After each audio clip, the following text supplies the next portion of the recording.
How to make money on Upwork. Hey everybody, welcome back to our channel. In today's video we're going to learn how we can make money on Upwork, so make sure to watch the video till the end.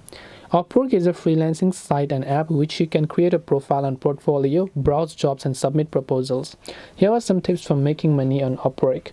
Know your skills. Take Upwork skills test to know your and show your expertise. Build a portfolio. Upload samples of your work. Set your rates. Consider your skills, experience and market rates. Search and apply for jobs. Look for jobs that match your skills and interests. Deliver high quality work. Consistently deliver high quality work. Be active on Upwork. Check Talent Marketplace every day to see what job matches your skills. Then optimize your profile. Make sure your profile is complete, detailed, and describes your services and accomplishments in a compelling way. Read and understand gig requirements. Write unique cover letters. Highlight your gig-specific key skills in a cover letter. Maintain communication with clients and keep in touch with clients. Then you can also simply go ahead and then make sure to submit your proposals to apply and hopefully crack the job.